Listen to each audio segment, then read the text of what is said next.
Hello दोस्तों, मैं दिलीप श्रीवास्तव आप लोगों के अपने यूट्यूब चैनल वाईफाई में स्वागत करता हूं।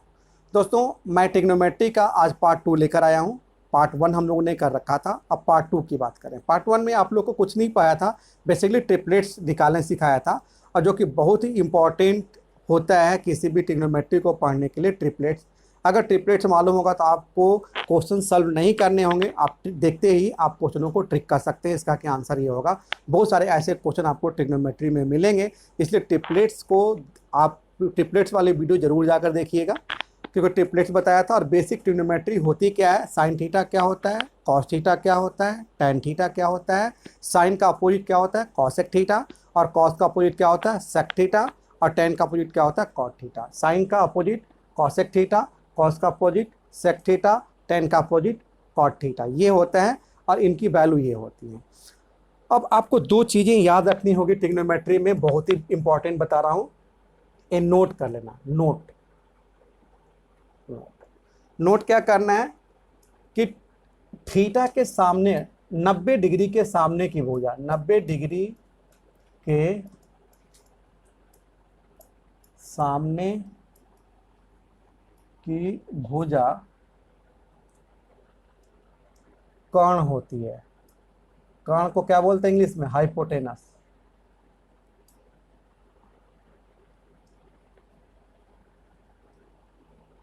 हाइपोटेनस, ठीक है, इसको बोलते हैं हाइपोटेनस।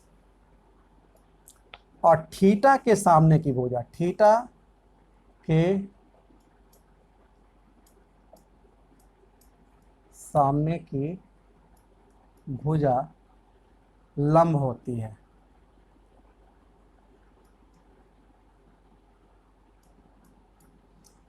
थीटा के सामने की भुजा लंब होती है और 90 डिग्री के सामने की भुजा कर्ण होती है, हाइपोटेनस होती है। लंब को बोलते हैं परपेंडिकुलर,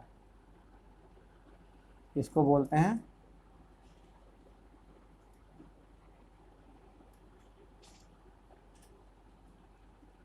परपेंडिकुलर। तो आपको ये मालूम है कि लंब क्या होगा। जैसे जस्ट एग्जांपल है, एक एग्जांपल मैंने लिख दिया, एक ट्रायंगल बना दिया। ये ट्रायंगल मेरा ए है और बेटा ये बी है और ये सी है, और ये मैं 90 डिग्री दे दिया। तो ये 90 डिग्री के सामने ये बना, 90 के सामने ये बना, ये आपका कर्ण होगा। ये क्या होगा, कर्ण मतलब हाइपोटेनस होगा। ये एच जिसको रिप्रेजेंट करते हैं। और मान लो ये थीटा ले लिया, तो थीटा के सामने अगर थीटा ये है तो आपका ये भुजा आपके पास लंब होगी, मतलब परपेंडिकुलर होगी, ठीक है। तो अगर थीटा 90 जहां भी 90 डिग्री होगा, ऐसा नहीं कि 90 डिग्री हमेशा यही होगा, कहीं भी 90 डिग्री होगा। अगर 90 डिग्री ये होगा तो ये आपका हो जाएगा कर्ण, और थीटा अगर ये है तो ये हो जाएगा लंब। मतलब कि थीटा के सामने ही हमेशा लंब होगा और 90 के सामने वाली ही भुजा ही हमेशा कर्ण होगी। ये हमेशा आपको फिक्स होता है। तो लंब और कर्ण थीटा और 90 डिग्री से फिक्स हो गए। जो बचेगा उसको आधार बोलेंगे, जो बचेगा उसे हम लोग आधार बोलेंगे। बहुत ही सिंपल तरीका से है। अब आपको क्वेश्चन लेकर चल रहे हैं, ये नोट कर लिया। आपके पास सब क्वेश्चन पर लेकर चल रहे हैं कि क्वेश्चन कैसे बनाएंगे। मैं बोलूं कि एक त्रिभुज ABC में, त्रिभुज ABC में कोण A बराबर 90 डिग्री, कोण A बराबर 90 डिग्री,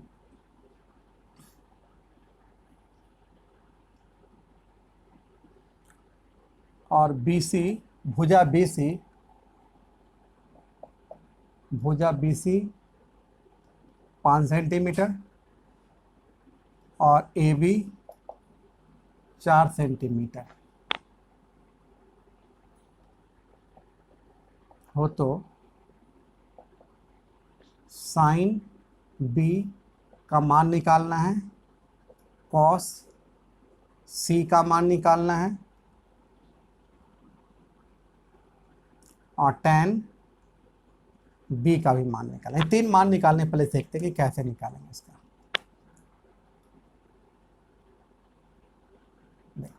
बोला कि त्रिभुज ABC है जिसमें कोण A का मान 90 डिग्री दिया हुआ है और भुजा BC का मान 5 सेंटीमीटर है और ए बी 4 सेंटीमीटर है, तो आपको साइन थीटा का मान निकालना है कॉस थीटा का। पहले सिंपल सी बात है कि साइन थीटा अगर निकालना है तो साइन थीटा निकालने के लिए हम लोग को चाहिए क्या? साइन थीटा निकालने का मतलब हुआ कि हम लोग के पास P चाहिए और H चाहिए, मतलब आपको लंब चाहिए और कर्ण चाहिए, ये चाहिए ना, लंब और कर्ण चाहिए। तो देखो कि लंब कौन सा होगा, कर्ण कौन सा होगा, पहले एक त्रिभुज बनाओगे आप। तो ये आपका एक त्रिभुज रहा जिसमें ए का मान 90 डिग्री, तो इसको ए मैंने मान लिया, ये 90 डिग्री हो गया, और इसको बी मान लिया, इसको सी मान लिया, ठीक है। अब बी सी का मान 5 है, बी सी ये 5 है, और ए बी क्या है, ए बी ये है 4 है, और आपका निकालना है। तो अभी मैं आपको लास्ट क्लास में, मतलब पहले इसके जस्ट पहले वीडियो में ट्रिपलेट्स बताया था, तो बताया था कि ट्रिपलेट्स में क्या है, 4 दिया है, 5 दिया है, तो क्या होगा, 3 होगा, 3 4 5 ट्रिपलेट्स बनता है। तो ये 90 डिग्री के सामने क्या होगा, 90 डिग्री के सामने क्या हो गया, ये कर्ण हो गया, कर्ण हो गया बेटा, ये कर्ण हो गया, मैंने मान लिया कर्ण है। अब आपके पास निकालना है साइन बी निकालना है। तो इसका मान क्या हो जाएगा, ये 5 का स्क्वायर है, ये 5 है, ये 4 है, तो इससे हम लोग बोल सकते हैं कि 3 होगा। ये 5 है और ये 4 है, तो इसे बोल सकते हैं 3 होगा। कैसे होगा कि कर्ण, अगर हम लोग का पाइथागोरस थ्योरम को देखते हैं, तो पाइथागोरस थ्योरम को देखने के बाद आपको चीज़ें समझ में आएगी कि बातें क्या होती हैं। देखो पाइथागोरस थ्योरम में होता है कि कर्ण का स्क्वायर, कर्ण का वर्ग बराबर लंब का स्क्वायर प्लस आधार का स्क्वायर, मतलब h का स्क्वायर बराबर p का स्क्वायर प्लस b का स्क्वायर। अगर मान लो कर्ण मालूम है, तो कर्ण के बाद कोई भी वैल्यू निकालनी है तो उसके स्क्वायर में से अदर वैल्यू को माइनस करेंगे। अगर मान लो मुझे p निकालना हो तो h का स्क्वायर में से b का स्क्वायर माइनस कर देंगे, रूट कर देंगे। अगर मुझे b निकालना है तब भी h के स्क्वायर में से ही p का स्क्वायर माइनस करेंगे। p निकालना है तो यहाँ पर b माइनस करेंगे, अब b निकालना है तो p माइनस करेंगे, ऐसा ही करेंगे। तो अगर एक वैल्यू आपके पास 5 मालूम है, 4 मालूम है, 90 डिग्री है, इसका मतलब कि 90 के सामने वाला साइड ही कर्ण होगा। ये वैल्यू आपके पास कर्ण हो गई, तो ये वैल्यू क्या होगा, कुछ भी होगा, लंब होगा या आधार होगा। तो अगर निकालना है, अदर साइड निकालना है, अगर ए सी निकालना है, तो इसे हम लोग बोल सकते हैं कि 5 का स्क्वायर माइनस 4 का स्क्वायर होगा, मतलब ये 25 माइनस 16 होगा, जिसकी वैल्यू 9 होगी, 9 का मतलब 3 होगा। तो इसे हम लोग डायरेक्टली 3 भी बोल सकते हैं। अगर आपको ट्रिपलेट्स मालूम है, एक 3 होता है, एक 4 होता है, 5 है, तो 4 और 5 दिया हो तो आप अगला की वैल्यू 3 ही बोल सकते हो, क्योंकि 3 ही रहा होगा। ट्रिपलेट्स का यही रूल होता है, आपको सिखाया भी था मैंने ट्रिपलेट्स निकालने, इसलिए पहले वीडियो जरूर देखेंगे अगर ट्रिपलेट्स आपको नहीं मालूम होगा तो ये वैल्यू 3 हो गई। अब हम लोग के बाद ये आती है कि साइन थीटा का मान आपको निकालना है। किसका मान निकालना है, साइन थीटा, जिसकी वैल्यू p/h, मतलब लंब बाई कर्ण, यही होगी ना। अब लंब कौन होगा, कर्ण कौन होगा, ये बात करने के बाद अब थीटा साइन बी निकालना है, साइन बी। तो बेटा थीटा के जगह पर बी दिया हुआ है, थीटा के जगह पर क्या दिया है, बी दिया हुआ है। मैंने बताया था कि थीटा के सामने की भुजा लंब होती है और 90 डिग्री के सामने की भुजा कर्ण होगी। तो 90 ये है, इसके सामने कर्ण, कर्ण हमेशा फिक्स हो गया 5, ये चेंज नहीं होगा। कर्ण 5 है तो 5 ही होगा किसी भी थीटा के लिए यहाँ पर। अब यहाँ पर आपको लंब चाहिए, तो देखो यहाँ पर कोण का मान क्या है, ये कोण को इंडिकेट करता है, तो ये b है, तो b यहाँ पर हो गया, b ये हो गया। तो कोण के सामने कौन पड़ेगा, 3, ये लंब होगा, मतलब लंब चाहिए तो b के सामने का भुजा लंब होगा। तो b के सामने क्या होगा, 3 है, तो ये 3 हो गया, 3/5, इसका मान हो गया साइन का। अगर cos c निकालना है तो ये b/h होता है, मतलब इसको आधार बटा में कर्ण बोलते हैं। तो बेटा कर्ण तो हमेशा आपके पास फिक्स हो गया, 5 हो गया। अब आती है लंब की बात, आधार की बात। आधार क्या होगा, अब थीटा देखना कौन सा है, थीटा यहाँ पर c है, तो c के सामने क्या बनेगा, 4, तो c के सामने 4, जो सामने बनेगा वो तो लंब रहेगा। तो ये हो गया लंब और ये हो गया कर्ण, तो आधार क्या हो गया, ये वाला वैल्यू हो गई, तो 3 आधार हो गया, मतलब 3/5 cos c का भी मान होगा। tan b की अगर बात करते हैं, tan b की बात करते हैं तो p/b होता है। देखो ये तो होता ही है, उस tan b हो या tan a हो या tan c, उससे मतलब नहीं है। tan का मतलब होता है आधार बटा में कर्ण, लंब बटा आधार।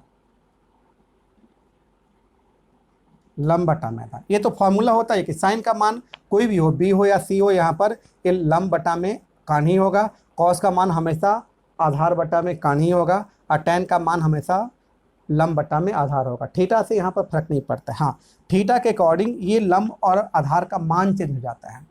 तो यहाँ पर लंब चाहिए, और यहाँ पर थीटा क्या है, बी है। तो देखो बी यहाँ पर है, तो बी के सामने कौन बनेगा, ये बी के सामने कौन बनेगा, 3। तो 3 तो लंब हो जाएगा, और कौन सा ये बचा, ये आधार हो गया, क्योंकि 90 के सामने तो हमेशा कर्ण रहेगा, तो कर्ण चाहिए ही नहीं। तो ये अगर लंब हो गया तो ये आधार हो गया आपके पास। तो 3/5 इसका मान होगा। देखो साइन बी था तब भी मान 3/5 होगा, कॉस सी था तब भी मान 3/5 हुआ, टेन बी था तब भी मान 3/5 ही हुआ। अगर मान लो इसी पर आपको कुछ और वैल्यू निकालनी होती,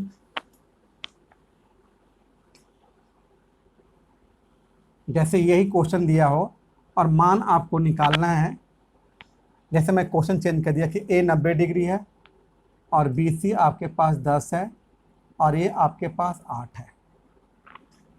बेटा ये 10 हो गया और मान लो कि ए वैल्यू 8 हो गई। तो ट्रिपलेट्स क्या बताता है, 6, 8 और 10 बताता है। मतलब ये वैल्यू क्या हो जाएगी, 6 हो जाएगा। अगर ट्रिपलेट्स आपको मालूम होगा तो 6, 8, 10 ट्रिपलेट्स होते हैं। तो अगर 8 और 10 आपके पास दिया गया है, मतलब अगला एक नंबर 6 ही रहा होगा। अब यहाँ पर 6 क्या हो जाएगा, अब यहाँ पर देखो ये वैल्यू 6 हो गई। अब आपको निकालना है, फाइंड करना है, फाइंड करना है कॉसेक सी, कॉसेक सी। दूसरा निकालना है सेक बी, तीसरा निकालना है कॉट बी। अब इनकी वैल्यू निकाल कर देखो क्या होता है। तो देखो कॉसेक का मान हमेशा क्या होगा, जो साइन का मान होगा उसका उल्टा हो जाएगा। तो साइन का मान होता है p/h, तो ये हो जाएगा h/p, मतलब कर्ण बटा में लंब। तो कर्ण बटा में लंब का मान चाहिए आपको। अब आप ये ध्यान देना कि कर्ण बटा में लंब का मान क्या होगा। अब यहाँ पर एंगल क्या बता रहा है, सी। अब एंगल जब सी बता रहा है तो एंगल सी के सामने लंब होगा, मतलब 8 आपके पास लंब हो गया। 8 क्या हो गया यहाँ पर, लंब हो गया। और चाहिए कर्ण, कर्ण क्या होगा, 10 होगा इसका, इसका कर्ण क्या होगा, 10 होगा। तो 10/8 हो गया।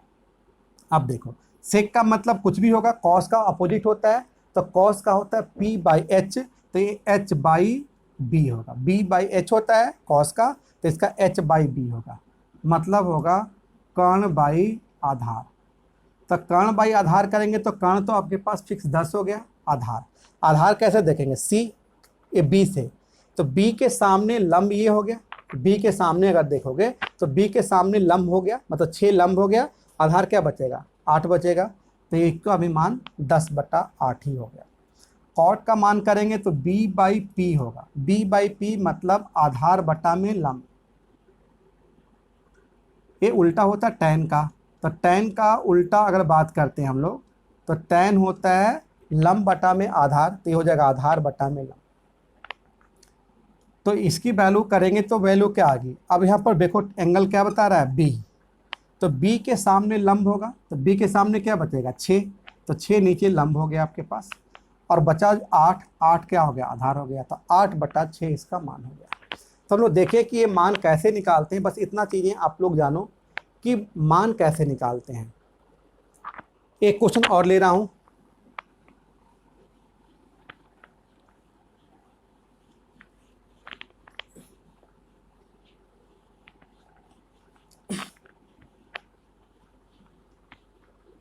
अब देखो क्वेश्चन बहुत ही सिंपल तरीका से, ये तो मैंने आपको बता दिया। अब लिखा होता है कि 5 sin थीटा = 3, आपको फाइंड करना है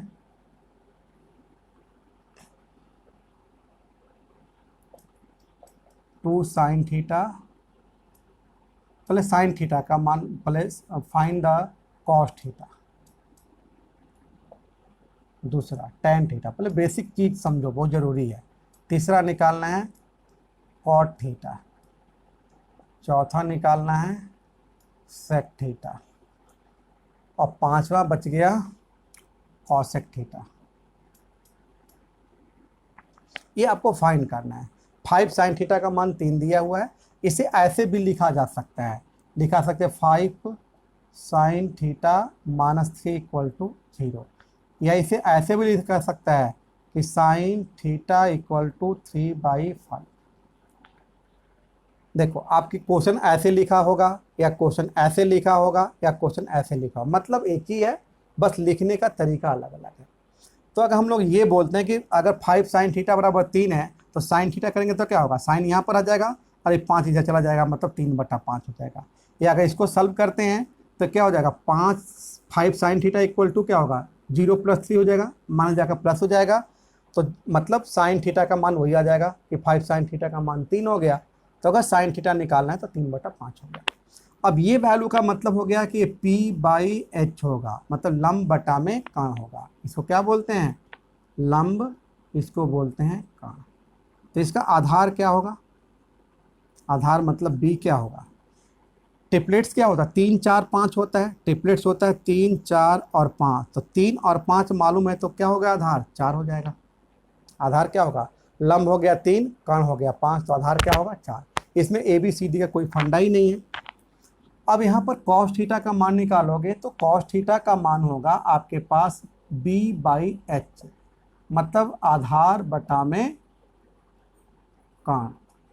तो आधार का मान क्या होगा, आधार देखो 4 है और कर्ण क्या रहेगा, 5 ही रहेगा। कर्ण हमेशा चेंज नहीं होता है। अब देखो tan थीटा का मान करेंगे तो P/B होगा।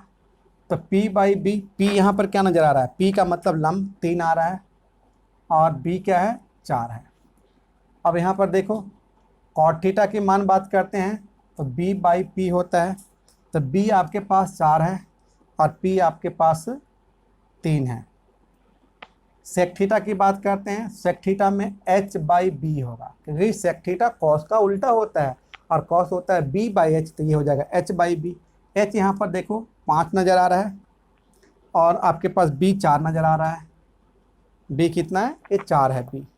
sec थीटा की अगर बात करते हैं तो H/P होता है, मतलब साइन का उल्टा होता है। ये भी हमेशा बार बार बोलते जा रहा हूँ, याद हो जाना चाहिए। साइन का उल्टा होता है, साइन का मतलब होता है P/H, मतलब लंब बटा में आधार। ये हो जाएगा आधार बट एक कर्ण बटा में लंब, कर्ण बटा में लंब हो जाएगा। कर्ण का मान क्या है, देखो 5 है और लंब का मान क्या है, 3 है, तो 5/3। मतलब बताया था कि उल्टा भी हो जाएगा। तो साइन का मान अगर 3/5 है तो इसका उल्टा होता है cosec, तो 5/3 हो गया। तो ये हम लोग ने देखा कि इस तरह का वैल्यू को निकालने के लिए ये तरीका अप्लाई करते हैं। अब अगले वीडियो में आप लोगों को मैं जो सिखाऊंगा वो आगे के क्वेश्चंस होंगे कि आगे के क्वेश्चनों को कैसे करेंगे। तो प्लीज़ मेरे वीडियो को लाइक, शेयर और सब्सक्राइब जरूर करें।